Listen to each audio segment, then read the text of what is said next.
everyone. Thank you so much for watching. Welcome to my very thoughtful world. As you guys know, I work super hard to bring you guys powerful, positive women who are living their dreams because I want you to live yours too. I want you to recognize that, yes, it's going to take work, but not living your dream is taking work. So you might as well use that energy towards doing something you love. And so tonight, my special guest is Kimberly Cooper. Kim, let everyone know who you are and what it is you do. Hi, everyone. I am Kimberly Cooper. I am the CEO and founder of The Ripple Effect Life Coaching Services, specializing in narcissistic abuse recovery. I started my business about 3 years ago, and that it was out of necessity. It was something that I didn't have after another failed relationship, and in therapy, I was learning that if there isn't a solution to a problem, then you come up with a solution. That's good. And that's how the ripple effect was born. Okay. So talk about that. Like you mentioned that this came out of your own need, and you said you were with is it females who go through in bad relationships with narcissists or with anyone? Well, so far it's anyone, but so far I've only had female clients. Mhm. But it is definitely you have male and female victims, but normally, from what I've been able to experience, it's only been females so far. Yeah. So what was that like for you, Kim? Let's talk a little bit about like what was that like for you so that we can talk about how your pain or your, you know, we'll say your pain became your purpose. Yes, I was fortunate enough to turn my pain into my purpose. Okay. So I had been through another failed relationship. I had spent some years with this person, and um, I knew afterwards I needed some help. I needed some help. There were just some lingering effects that happens with all victims of narcissistic abuse that it just didn't seem like anyone truly understood. Mm, I reached out to my family and my friends, and of course, they were gracious and wonderful. But there's something about after you've been in an emotionally abusive relationship mm, that if you haven't been through it, it's very difficult for someone to understand. And yeah. so I was looking for someone who understood, just someone that I could talk to. And literally it became just me and my therapist. And my therapist was wonderful. She was great. She didn't specialize in narcissistic abuse, but she was great with helping me identify who I was, Okay. because I can honestly say before I didn't know, because Mhm. a part of the abuse, you literally become who they want you to be. Mm, So you kind of lose your identity. yeah. And I was so passionate about it, and I would talk to her about it and say, I just didn't want anyone else to experience what I did and what I went through, and didn't have anyone to turn to. And one day she just said, you're so passionate about this. Why don't you start your own business? Yeah. And I knew that it had to be it, because I've always been reluctant to do anything outside of what I know I can win at. Wow. I mean, I won't touch it. Like if I don't know for sure that I can win at this, I'm not gonna touch it. But Wow. from the moment she said it, it's almost like it connected with my spirit. And I Mm, knew then that this is what I was born to do. This is what I would do for free. wow. What does it look like for the woman who's watching and Mhm. she doesn't even know? Like she knows her relationship isn't everything, but she's been with this person, she loves them. How does she know whether it's a narcissist or he's just, sometimes hard to deal with or, all the stories that we tell ourselves to avoid dealing with the truth? Yes. Well, one of the main things is the control. They Mm, have to have a certain amount of control over you. And regardless of what is going on in your life, if they want something, then it has to happen. And it's almost as if most victims are used to being uncomfortable so that someone else can be comfortable.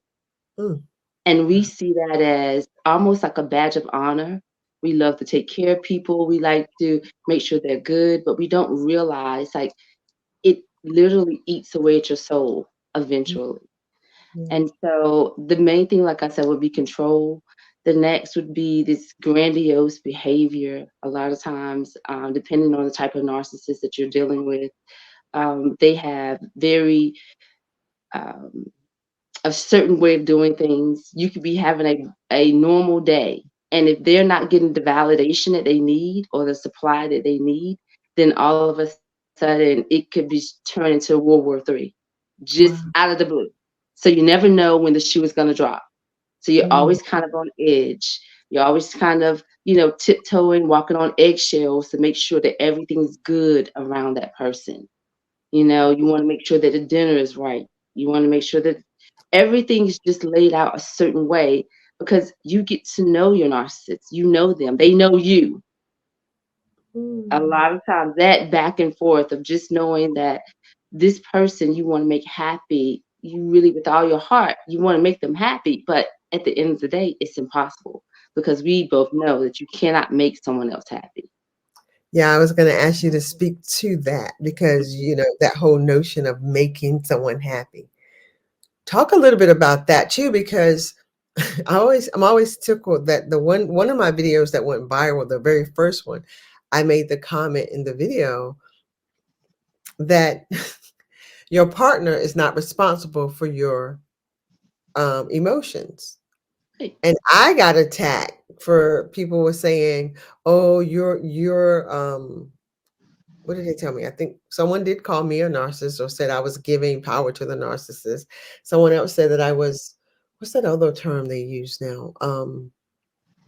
I got a complete brain fog, but I forgot what it was. And I'm like, Mhm. you have the wrong meaning of those words. Right. Because so I'm on the thing explaining, no, honey, what I'm saying is take ownership. I'm not asking you to deny the emotion. You have to take ownership of it, right? So Right. talk about that notion that one, I think a lot of times when we think it's our job to make someone happy, it's because we have the belief that it's their job to make us happy. Mhm. And also, a lot of times it's been conditioned. We Okay. have, as growing up as children, Hmm. we were used to make our parents happy. You know, Hmm. whether something that, you know, it was bringing home all A's and the reaction that you got. You learn to, you know, feed off of that type of energy where if I do, this is going to make them happy. Yes. Um, and so you kind of live your life that way. And a lot of victims of that type of abuse learn to make everyone else happy, Mm. or we try our best to make them happy, but that's just impossible because happiness comes from within, and you Yes. have to be a happy person. You also have to be happy with yourself in order to even have a happy relationship. It's Mm. impossible. So if you're dealing with a narcissist, they're not happy Mm. because it's impossible. They have the inability to love. They just very hard for them because they can't see past themselves. So it's impossible to make them happy, even though we try all our hearts. All of my clients are in the exact same boat. Mm.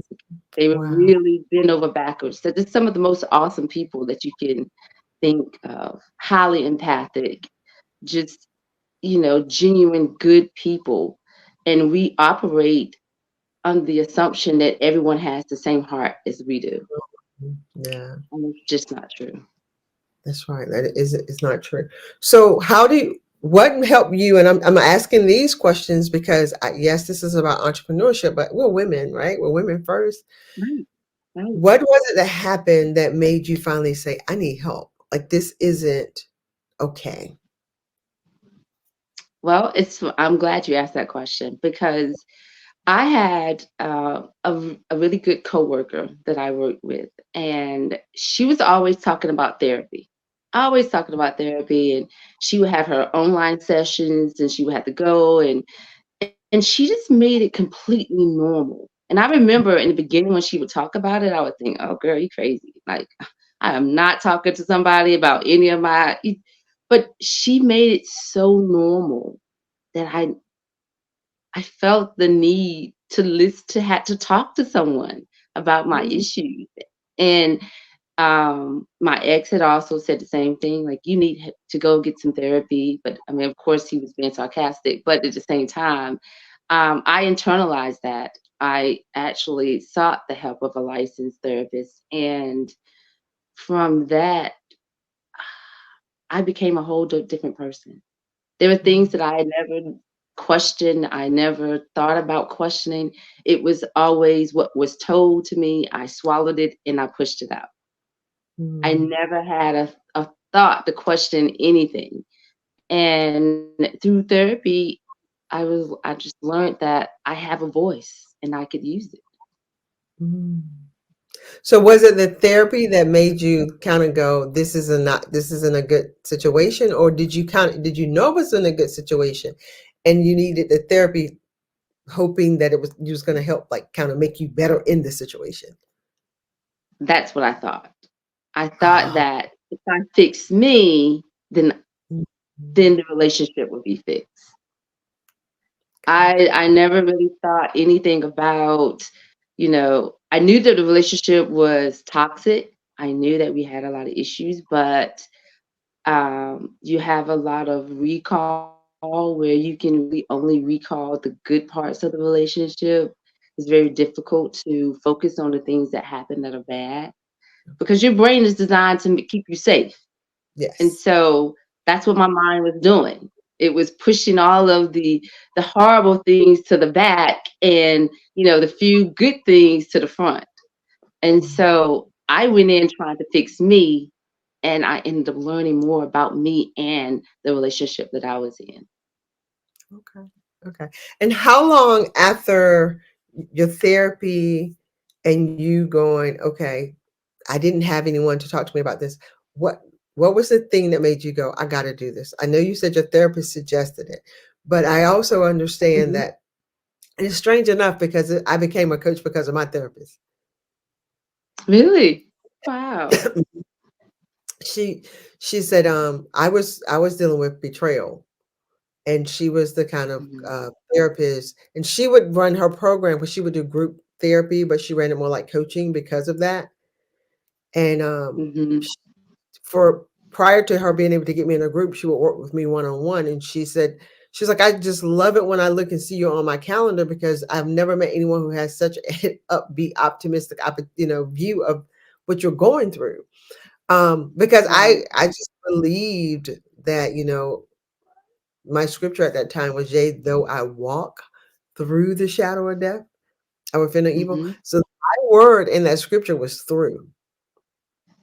And I Wow. was like, okay, Lord, if through means there's another side. That's right. Yeah, and so, she once we finished and I had all my big bing bing aha moments, like, "Oh my god," helping me to see that, yes, this did happen in my life, but I wasn't a victim, you know, Right. Right. all these things, and why did it come in? She started saying she wanted me to help her in her ministry because hers was a ministry as well, and she's like, "You really should become a coach because, I just the way you've walked through this thing," and I'm like, "Really? Okay." And that Right. was I understand that whole pain becoming your purpose, and Right. then using purpose to become your income, and there's nothing wrong with that. And I Right. say that because a lot of times as Christian women, I don't know if you've had that experience, it's almost like even to this day, people are like, "Well, because you do such good work, you should offer it for free." Do you ever get that? Oh, I get that. I get, how's your little coaching business going? And how can you charge that much if you know that someone needs your help? I mean, Mm, it's been amazing that people just do not want to pay for what they need in certain areas. yeah, But the newest handbag and the newest whatever, yes. yeah. Yeah, I had a lady who she told me that she had just purchased a purse that was like $1,500. Mhm. And she said, "Oh, I really need I need your work. I need it, need it, need it. Is there any way you can come down on your price?" I said, you can go return that bag. You can sell that bag and then Right, go see some other ones in your closet and then we can talk. But right. no, absolutely not. And I said, "Why were you willing to buy the bag?" Mhm, mhm. Well, at least, X amount of years from now, I can say, I know exactly what I did with the money. Okay. And the same for my coaching program. You gotta say you know what you got for your Yeah. money. Yeah. So it's amazing. It's certainly amazing. And I remember hearing, I think it was Lisa Nichols. She said a lot of women will pay for outside beauty, Mhm. but not for inner beauty. No, Isn't so that true. horrible? It's so true. Yeah. And I mean, a lot of times we're our worst enemy when it comes to that. We Yes. just will not take care of the things on the inside. We would rather deal with what we can see on the outside, not Mhm. realizing that if we took the time just to sit with ourselves. First of all, a lot of people don't want to sit with themselves. Oh no. They don't want to do that. That would require them to, go to a quiet spot and actually sit with yourself, just with your thoughts, Mhm. and kind of get them together. But that in itself is painful for a lot of people for, I'm sure 1,000 reasons, but Mhm. that would help a lot in itself. Yeah. I totally agree. And not only is it like they're afraid to sit with those thoughts, I think the worst part of is they don't understand that within them is the ability to quiet the thought, to Hmm. eliminate the thought, to replace the thought, um, Hmm. but will not show up for the work for that. No, no. Mm-mm. Right. But I No, look fine. I no, look, not at all. my wig is all tight Right, and right. My baby hair laid. right. So, Oh, I yeah, was the queen of that. I was the really. queen of that. When I tell my testimony now, not only to my clients, because I'm very comfortable with letting them know that I'm not just a CEO, I am a client myself. Like I Absolutely. was you. But Yeah. I had this way of always looking the part. I did it for Mm, years. Years. And no one knew that I never felt pretty. I never felt smart enough. I never felt good enough, rich yeah. enough. I was never educated enough, just not enough, Yeah. period. Yeah. And a lot of people had a hard time believing, like, really? You? Yes. The smile, it was all a fraud. Yeah. I was, putting one foot in front of the other, but had no clue of really who I was and what I was capable of. So saying to start a business, oh, 10 years ago, I would have looked at you like you were crazy. Oh no, Wow. no, no, no, that's not me. I'm a behind the scenes person. No, that's not me. And that's what I will always hide behind. I'm a behind the scenes person. And it was Mhm. just the wall that I put up and built around myself to keep Mhm. me safe. Let's talk about then how did you knock that wall down? Like how did you what then happened? I know you did the therapy, but I want Mhm, them to hear how do you then say yes to the business, yes to the charging, yes to the mhm. process. Talk about that. It was a process. It definitely was a process. Like I said, that relationship, I ended the relationship. I knew that I needed help because, of course, it was a big void in my life now. Mhm. We put these people on pedestals and they become almost like mini gods, Mm, because we're literally trying to, please them in every way possible. And without that presence in my life, I felt useless. And I mm, felt like I didn't have any guidance. And because again, my voice had been eliminated. I didn't have a voice. I didn't think I had anything to offer. So when I was able to get with that quiet space and do some journaling, like through my, through the coaching from my therapist about how to sit with your feelings, Mm, unpack those feelings. Because a lot of the things that I was thinking were just false narratives that I had been told probably at some time in my life. And yeah, I actually brought that hook, line, and sinker, and that's who I was. And it yeah. was only who I was according to everyone else.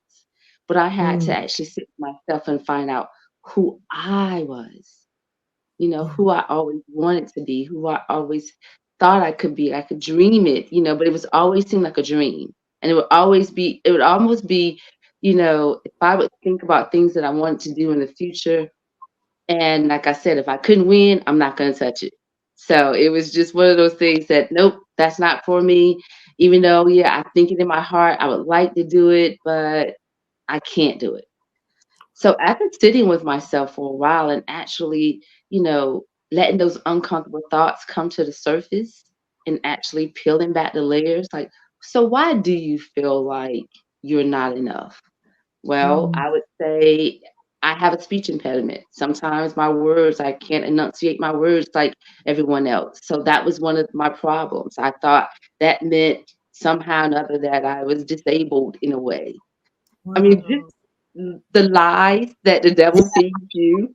And I have Yes. no clue of where it came from. I do know that I have some issues with my speech, but not enough to shut my mouth now because it is my purpose. I am supposed to do this. I know Yeah, that there are women out there that need to hear my voice. I mean, some of my clients tell me, how impactful just what I have to tell them, how much it means. I yeah, could never do that now. I couldn't look at that now and say I couldn't do it. I mean, mm, because now I know it's like a fire that's in me that I have to. Like yeah. I mean, it's what I believe God put me here for. Wow. That's beautiful. And with everything I heard you say, I'm like, my mind is going, because what I heard you say was like you had to do it and you would imagine it. And maybe in the past you would kind of shut down the imagination. So one Hmm. of the things I often teach is in the Bible, it talks about the promised land. But I believe the promised land for us, the way God has given it to us, is He give it to us in a dream. Right. And the dream being the aspiration, the desire, the yearning to do or be something, right? And Hmm. that is our promised land. But Right. just like in the Bible, when they had to, first the Israelites, they wouldn't go. The Hmm. promise was given, but they had all the reasons. It's too hard. We should have stayed in Egypt. Like, Right. right? So, and when people say things like, what God has for you is for you and nothing can stop it, I'm like, that's not biblical. Right. No. Because God had that for those people and they stopped it. So we can That's always good. prohibit what He wants to give us. That's right. Yeah. And so being able to make that switch to recognizing this thing is so big Hmm. in me, I can't even, I bet you couldn't even sleep sometime. It, it's amazing. I literally just anyone who knew me 10 years ago could say this is not the Kim that I ever know. Just Mm, she would never. And now I'm thinking like signing up for this podcast uh-huh. because this is my year of yes. I heard Shonda Rhimes do a That's take right. on the year of yes. This is my year of Yeah. yes.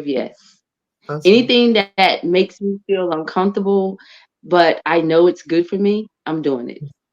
I love it. I've never done a podcast. Like I said before, I was like completely nervous. Oh, I'm talking about like my stomach was hurting. I'm so nervous. But Mm, something about me knowing that I'm operating in my purpose. This is the way that I believe that God is showing up for me and telling me that if you just take one step, I'll take 10. yes. Yeah. Yeah. So let the ladies know like why they should get started in their business. Any female entrepreneur who wants to start something but has no clue or doesn't think that they can do it, just do it. Just do it. I mean, it is going to be one of the most liberating things you ever do in your life. Mhm. Doing something that makes you scared or Mhm. something that you're fearful of, only you can use that challenge and that marker after you complete it. Break it down to small goals, small steps. I Yeah. mean, I had to, start with my LLC. I just started, I Googled some information and then it just happened to a friend of mine was like, "Oh, I did that already. Let me show you how to do it." I mean, it was just just like that. Like one door would open and Mhm. another door would open and another. Then another door would close and then another door would open. But Yeah. you just keep moving. And the Mhm. reason why you have to do it is because somebody's out there waiting for you. There's someone out there that God has purposely is going to align you with them. And whatever it is that you need to be able to give that. And the Yeah. only way is if you've taken that chance on yourself. Mhm. Put That's yourself out there, make yourself uncomfortable because I promise you the reward is going to be so worth it. mhm. Every time I have one of my clients tell me, "Thank you. I couldn't have done this without you." It doesn't make me feel like I'm some great person. It just makes me feel obedient. Yeah. Yeah. And what happens out of obedience? That Yes. Lace, that's so good. Ladies, listen, if I don't know how else to get you all to get started, I don't know what else to say to make you show up for yourself, to write the book, to start the business, to bake the cookies and sell them, like just do the thing. I just know that we all been created with a purpose, for a purpose, on purpose.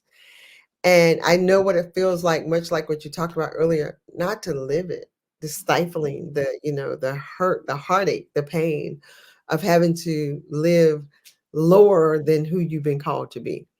So I really hope they start doing that. Kim, I always like to ask my guests before they end the podcast, what is the book that you have read that maybe shift or change you, like particularly like on your entrepreneurship journey or on just your personal development journey, that you thought, wow, either I wish I had this long time ago, I want everybody to read this book. I would have to say that would be The Gifts of Imperfection by Brene Brown. Talk about it. I mean, I knew I had an issue with perfectionism, but I didn't think it was noticeable. But after reading that book, it resonated with me for one because I needed the self-esteem boosting, and that's how I kind of went on that search. But after I found out about the limitations you know, that you place on yourself by always wanting something to be perfect. Like Mm, before, it is no way I would have started my business without doing like 12 years of research. And then I would finally get around to it because it would have to take that much for me to make sure that every piece was going to be perfect. But wow. reading that book, I was able to let down my guard and Mm, know that everyone, if I fail, like I said about this podcast, if I bomb it, do better on the next one. exactly. That's how you do it. Yeah. But that book literally helped change my life by helping me to realize that it's okay. Yes. Don't have to be perfect just to get something started that you needed to get. You don't have to.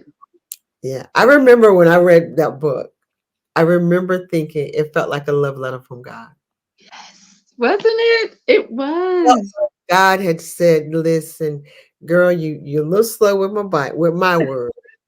I'm gonna have somebody pin to you. And it's like it just merged, you know what I mean? Yes, I it remember. hit home. It hit right at the heart. Mhm, mhm. Yeah. I love Brene Brown. I do too. I mean, and that's not the only book. I mean, she has so many, but that really stuck with me because I believe afterwards I was able to look at my flaws and see them not necessarily as flaws, but to see them as a piece of Kim. That part. Yeah. And also, I think it also validates that at the end of the day, we're all just having this real human experience. Yes. Yes. And that's a part of the journey. It's a part of the journey. Like, there's no utopia or no perfect person. Mhm. And so this ideal of I'm trying to strive for this perfection, or I can't do it until it's absolutely right. Like, Right. what? What's the right, you know? Um, Right. yeah, yeah, that book, game changer. Is Yes. there anything you want the ladies to know about you or your business before we log off? I mean, I want you to share. I want them to know that you're there to help them. I am. If anyone would like a free consultation, I do a free 30-minute consultation. You can reach out to me through theerippleeffect.com. And that's THEE because it is God inspired. Yes. And I would love to help or love just to talk with you. You don't have to be suffering from narcissistic abuse, but you could just need someone to talk to just to Yeah. help you unpack those, feelings of low self-esteem or whatever it is that you may be going through. Um, 9 times out of 10, I've been through it and I'm willing to talk about it. I'm tired of that taboo, we don't talk about our feelings and we keep everything inside. I'm here to help destroy that myth. Yes, I love it. So listen, ladies, if you are in that place where you need someone to talk to and you are ready, I'll say this, if you're sick and tired of being sick and tired, Kim is available to Yes. you. So don't keep putting it off. If you guys are ready to start a business and you have what I call the mind monsters that's keeping you from it, reach out to me. Join me on March 16th for my free masterclass. We'd love to have you in the room, so that you can learn some strategies and tools to help get out your way. And Kim, I just want to say thank you so much for being a guest. And thank you so much for this opportunity. I feel like this is one of my boxes that I've checked off, and I owe that to you, and I'm just so Oh, appreciative. Thank you. absolutely. All right. You guys have a wonderful one. You too. Bye bye.